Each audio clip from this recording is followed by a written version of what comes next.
behind the scenes, the Royal Report. Ladies and gents, welcome to the Royal Report. I'm Caroline Russo, and here's what we've got for our final show of 2023. A lack of Christmas cheer for Prince Harry. Well, no surprises there. He's managed to fall out with an actor from The Crown.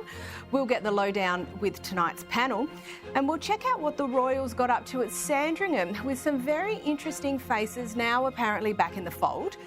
And a behind-the-scenes documentary of King Charles preparing for his coronation has been released by the BBC. We'll see what the Brits are making of it with our special guest, Esther Kraku. But before we get to that, it really is our last show for the year. And 2023 has been an absolute wall-to-wall in royal news. Some of it historic and some of it venturing well and truly into the unseemly.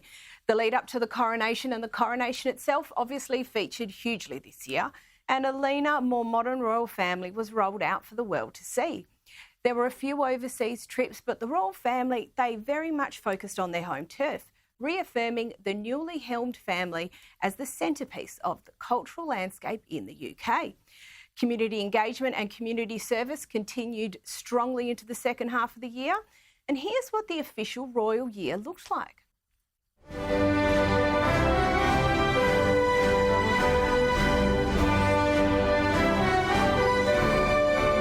Any tips on my serve at the same time was very helpful. The serve looks good.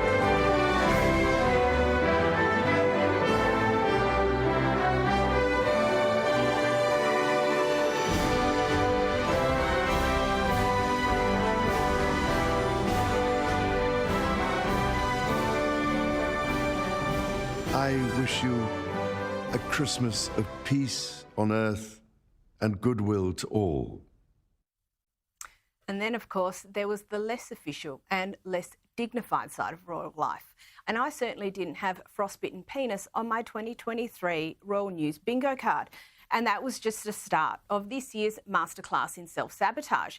There was a seemingly over-embellished car chase through New York. Projects were mothballed, projects detonated, whinging, leaking, victimhood, fawning, private jets, court appearances, and of course, celebrity over service. And along the way, well, there was South Park and Family Guy to tie it all in a bow and serve it up to the masses. No doubt the World Privacy Tour will live into infamy for a good while yet. And overall, what can I say? 2023 has been a metamorphosis for all concerned, some for the better and some not so much.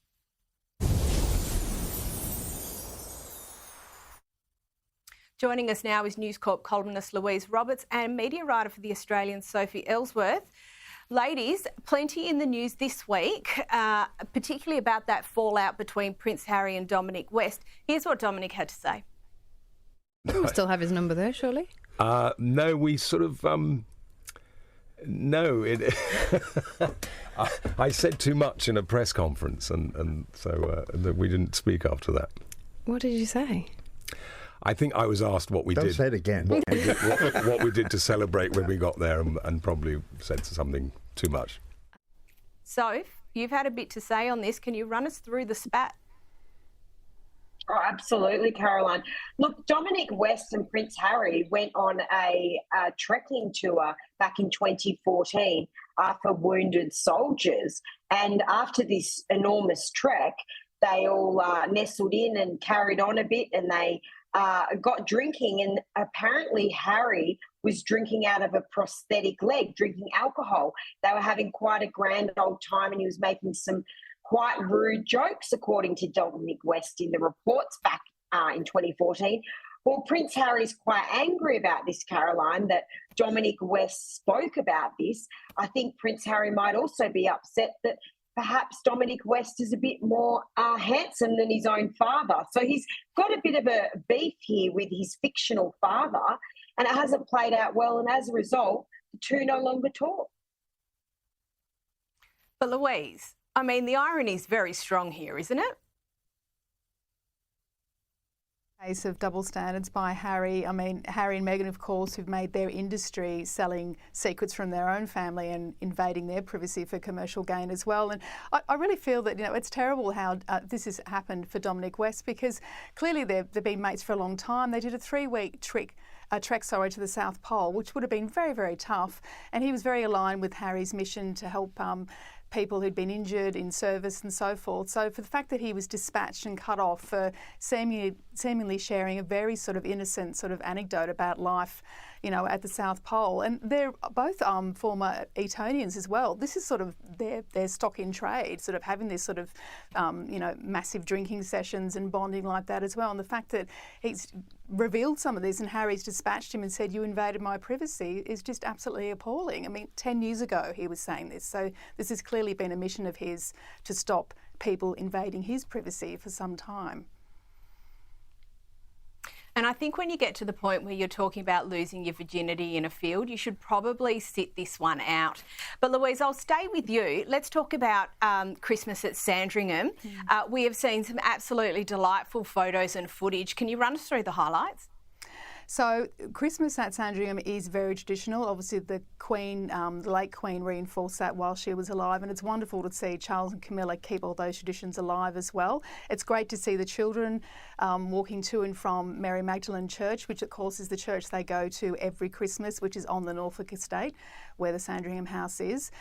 People are delighted to see them walk to and from. You see how the kids are behaving, interacting with members of the public. You see Kate, of course, dressed beautifully in Alexander McQueen coat and dress and matching boots. She looks wonderful. Everyone's happy. It's a really bonding, strong environment for the royals there. And pretty much if you're on that walk, you're very much in the royal fold. You're very much part of the inner family. So who's missing from there just shows that they're no longer considered to be part of the inner circle. And so, as they so often do, the kids stole the show. Oh, absolutely they did. I mean, they're just adorable. All of the children that featured there. It was very cute. Princess Louis, in his tartan pants, holding his cousin Mia, second cousin Mia Tyndall's hand, walking in together. But notably, the absentees are obviously Meghan and Harry's two children, Lilibet and Archie. They were not there.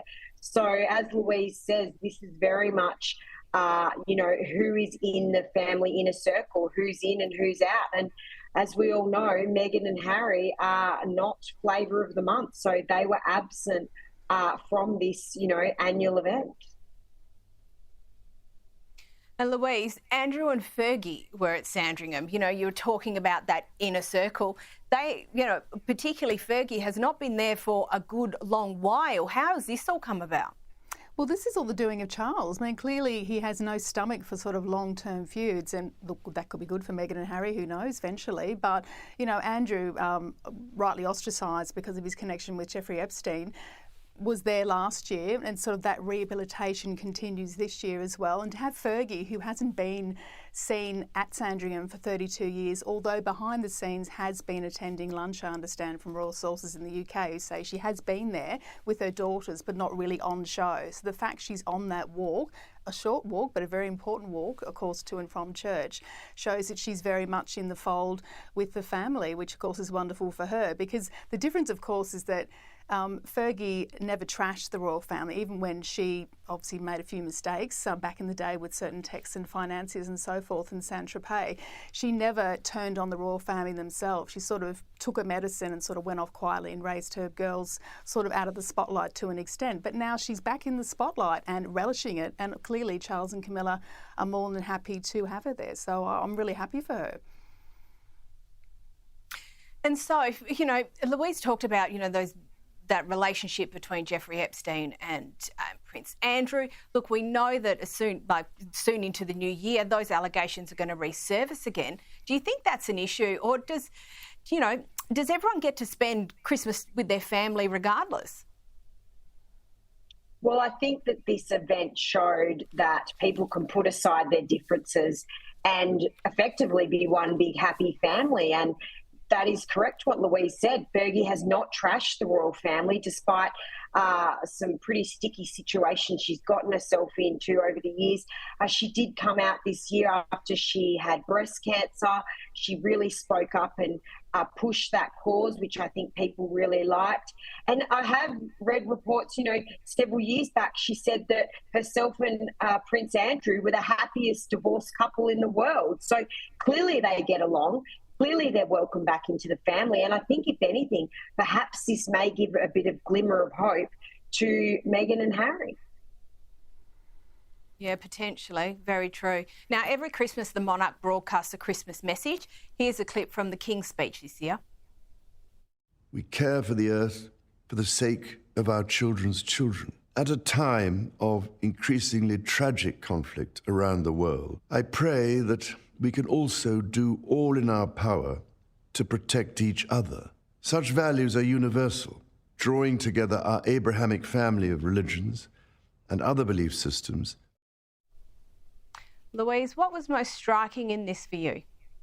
Well, there was the warmth of the speech and the fact there wasn't any sort of woke sort of injection anywhere at all. It was very authentic, and his message to me, I thought, from the King was treat others as you want to be treated yourself, which again could be a valid reference to his younger son and his behaviour. But it was very much applauding those who go above and beyond in tough times, and God knows there's a cost of living crisis in the UK as well as here.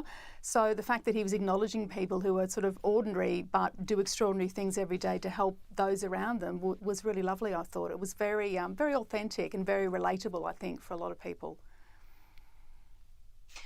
Now, we've spoken about the Christmas in the UK. Sophie, how did the Sussexes celebrate Christmas in California? Well, they were obviously over the other side of the globe, 8,500 kilometres away, Caroline, very, very far away from the royal family. They were in California celebrating Christmas. They remain on the outer. They've done nothing more than disgrace themselves in recent years. The release of Harry's book Spare in 2023, that awful Netflix series they put out last year where they were moaning about the royal family, their constant gripes. It's done them absolutely no favours. So it's best that they stay away. They did everyone, I think, a favour. I don't think anyone wants to be sharing Christmas turkey with them at this point in time. So I think for now, they're best to stay in California. Yeah, you're probably right. Until things change markedly, I think that's probably better. Ladies, thank you so much. Louise Roberts, Sophie Ellsworth, thank you so much for joining me tonight.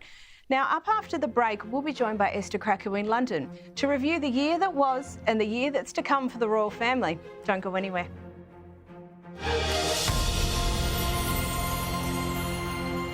Welcome back to the show. Joining us from London is writer and broadcaster Esther Krakow. Esther, Merry Christmas and welcome to our last show of the year. Look, you've been a huge part of this show throughout 2023. What are your highlights and lowlights? Merry Christmas. Well, where to begin? I mean, 2023 started off obviously with the publication of Spare by Harry, which, following the Netflix documentary and the Oprah interview was just another in the series of the Sussexes whinging and complaining and allegations against how poorly they were treated by the royal family. And, going from that to obviously the South Park episode, which was effectively mocking the Sussexes and talking about the worldwide privacy tour, the King's coronation, which was, just went smoothly considering everything that he had to deal with all year, to Princess Catherine and Prince William really making a name for themselves with Princess Catherine's Shaping Us campaign, Prince William's tackling homelessness in Britain. It's really been quite a roller coaster of a year, but it's been enjoyable as well. I mean, it's been an honour to report on the comings and goings of the royal family and even the renegade royals in Montecito. Absolutely, and we have never been without stuff to talk about, that's for sure. And what do we know so far about the plans on both sides of the pond for 2024? So we know that with the the Duke and Duchess of Sussex. They have apparently multi-million-dollar deals lined up. They're really going to be pushing for quite a commercially successful year after quite a rocky 2023. We know that Meghan's podcast with Spotify, Archetypes, was cancelled. They have apparently had an interesting relationship with Netflix. We should expect more production from them this year, well, the year 2024, apparently. So they're looking more to exert their influence in creative spaces, which is quite a shift from, you know, what they were doing in the royal family. I am skeptical as to whether that's really where Prince Harry's heart really lies. I mean, for all the kind of shenanigans that we saw with Ginger Harry in the early 2000s, he was a pretty serious character. This is someone that was in the army and that he spearheaded a lot of successful campaigns with the royal family. To go from that to you know, effectively buying the rights to a book, to making films, and to do things that seem much more up Meghan's lane is a bit strange, but we'll see how they'll get on with it. I mean, we've been hearing that we hope they will stick to something that doesn't have to do with harping on about the royal family, but again, we have to remember that that's been part of their success. You know, the proximity they have to the royal family, it has been what's fueled the novelty and the intrigue around them. And then you have the Prince and Princess of Wales that are continuing with supporting the king in their work. We know that Catherine didn't travel internationally on any royal engagements in 2023. She's going to be continuing on with her Shaping Us campaign, which is a campaign to help families with young children with regards to their children's early development, and also to help businesses support families with young children. So she's going to be keeping that up as well. We know that William only traveled to Poland last year and Singapore. Poland was to go and support the troops on the Polish-Ukrainian border, as well as to speak to some refugees to get a bit more on-the-ground knowledge. And he also is involved with the Earthshot campaign, so he'll be traveling again in 2024 to support that. So they do have some plans in the works. It's very likely that the king will travel to have more royal engagements abroad. I believe Canada and Australia should be on that list, but we will get confirmation next year. So that's going to be on the Prince and Princess of Wales' side. They're just going to be supporting the king and his duties. He is getting on. He is 75. So that's probably going to be more of their focus. And I suspect they're going to get more support from other members of the royal family, especially since, as we said before, there's kind of been a big gap where the Sussexes should have been to support the monarch in that way. And this week, the BBC, they aired a new documentary, Charles III. Here's a clip. In a sense, you felt you're part of a family occasion as well as, you know, a royal occasion and a national occasion. What I get from these rehearsals is just clearly what a great, hugely meaningful moment this is for both of them. I say a prayer with the crown up there, and then slowly lower it, tipping forward. Yes, you have to jam it on, so it has to come down to here first. Esther, the documentary rated very well. What made it so engaging for the viewing public? I think it was just, you know, an insight into what was going through the king's mind when he was about to become king. Obviously, we know that the passing of the Queen was very sad, a deeply sad moment for the country. And so, but this kind of transition into the new era of the monarchy was something that people look forward to. And, you know, this is something that he's been primed for his entire life. So many people wanted to know, you know, what was going on behind the scenes. I think the most telling or the most engaging moment of the documentary, though, was the interview with Princess Anne, who spoke about, you know, the Queen, the late Queen, not wanting to be a bother by passing away in Balmoral. She was actually worried that her funeral arrangements would be troubled or become more cumbersome if she passed in Balmoral, which again, I do think it was quite a striking moment, because you think even in her dying moments, she's trying to think of how not to be a bother. And these were very candid moments in the documentary that I do think resonated a lot with the country. I mean, obviously there has been criticisms of the documentary saying that it wasn't challenging enough, or it was kind of like a PR spin on the royal family. And we obviously understand that with sort of Republican movement being at an all-time high this year, I think about 28%, you know, you want to put as much of a realistic spin on what the royal family does. But at the end of the day, you know, the king is the king. The coronation is about pomp and ceremony and all of that. And there's not really much kind of realness you can get into it, because most people will never ever experience that in their lives. But I do think it had very sort of human moments, particularly with Princess Anne and I do think it was quite a success. Look, it has been noted that Harry didn't feature in the documentary. Is that really a surprise, though? It's not a surprise. I mean, he didn't feature in the documentary, I suspect, because he didn't really feature in the coronation at all. He just flew in, had a seat in the back, and then flew out. He didn't really have much engagement in the ceremony at all.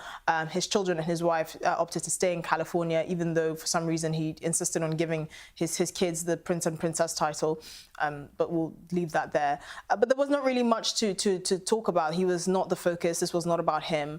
He's made his feelings of the institution and the royal family very clear. I think if he was included, the bigger question was why did he choose to be there in the first place? But that wasn't the focus.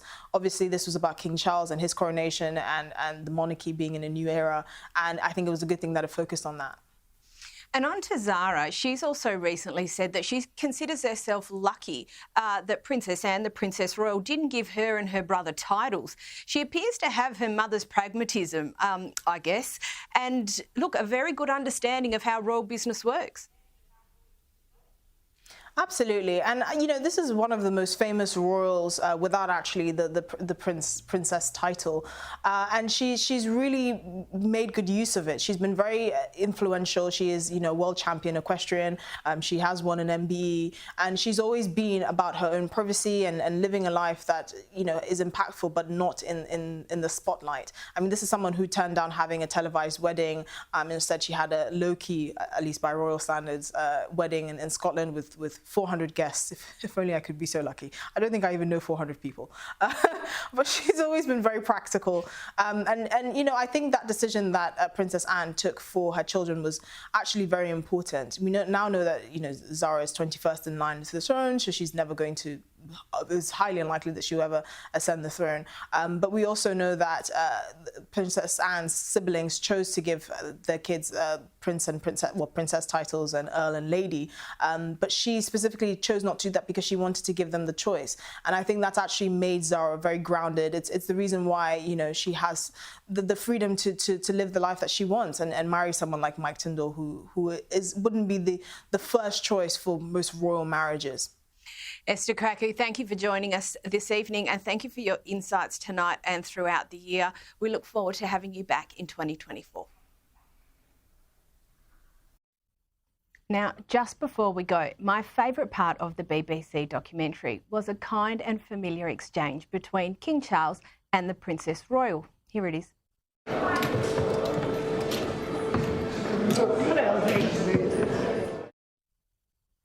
Close family and close allies. And no doubt he's the recipient of Anne's no-nonsense approach to, well, pretty much everything. And frankly, that's just what a monarch needs. Now, that's all for tonight. Up next is part 2 of the Sky News documentary, The Secrets of My Success, hosted by Ross Greenwood. Good night, Happy New Year, and we will see you next Friday.